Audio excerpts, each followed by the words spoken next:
Hello friends, welcome to my channel. આજે આપણે બનાવીશું દૂધીના ઢેબરા।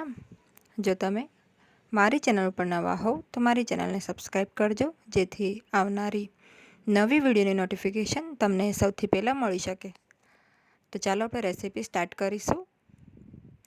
સૌપ્રથમ આપણે અહીંયા 2 કપ ઘઉંનો લોટ લેવાનો છે।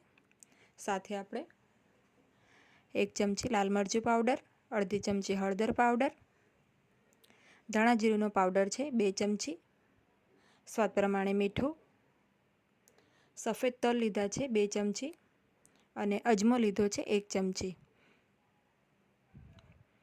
हवे आपणे मोण माटे 2 टेबलस्पून जेटलुं तेल नाखीशुं।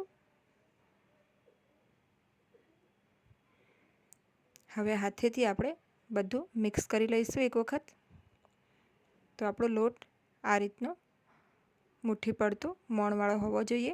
जो तमने ओछुं लागे तो 1 चमची तमे तेल एड करी शको छो।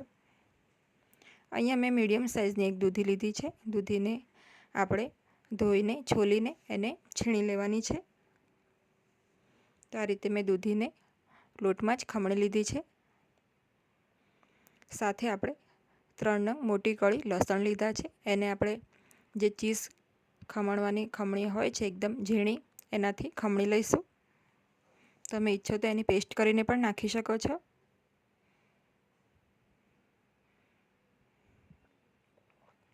હવે આપણે હાથેથી પહેલાં બધું મિક્સ કરી લઈશું, કેમ કે દૂધીમાં ઓલરેડી બહુ પાણી હોય છે। તો આ રીતે આપણે પાણી નાખ્યા પહેલાં જ બધું મિક્સ કરી લેવાનું। હવે જરૂર પડે એમ એકદમ થોડું થોડું પાણી એડ કરીને આપણે પૂરી કે પરાઠાનો આપણે જે લોટ બાંધીએ છીએ એ રીતનો કઠણ લોટ બાંધી લઈશું। આ લોટને આપણે 15 મિનિટ માટે રેસ્ટ આપીશું। હવે આપણે લોટના લુવા કરી લઈશું અને એમાંથી આ રીતે જરૂર લાગે એમ લોટનું અટામણ લઈને આ રીતે એક ઢેબરું વણી લઈશું। થિકનેસ એની આપણે રોટલી કરતાં થોડી જાડી રાખવાની છે। ગેસ પર તવી ગરમ કરવા મૂકીશું। તવી ગરમ થાય એટલે આપણે એમાં ઢેબરાને શેકવા માટે મૂકી દઈશું। ગેસની ફ્લેમ અત્યારે આપણે મીડિયમ રાખવાની છે। ગેસને આપણે લો ટુ મીડિયમ ફ્લેમ પર રાખીશું અને ઢેબરાને આપણે બને એટલું લો ફ્લેમ ઉપર શેકી લઈશું। તો હળવા હાથે આપણે આ રીતે પ્રેસ કરીને તેલ કે બટર વગર જ પહેલાં શેકી લઈશું।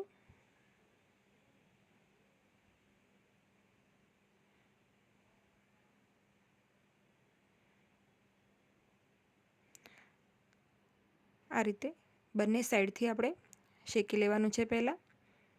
પછી એના પર આપણે તેલ અથવા તો ઘી લગાડીને બંને સાઈડથી આપણે એકદમ લો ફ્લેમ ઉપર શેકી લઈશું।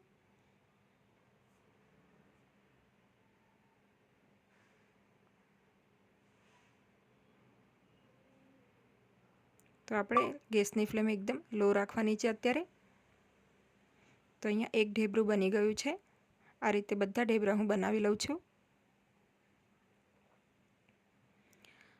તો આમાંથી આપણે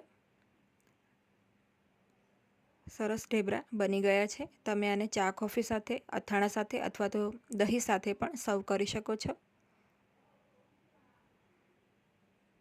તો જો તમને આજની મારી આ રેસીપી ગમી હોય તો વિડીયોને લાઈક અને શેર કરજો અને મારી ચેનલને સબસ્ક્રાઈબ કરજો। Thanks for watching.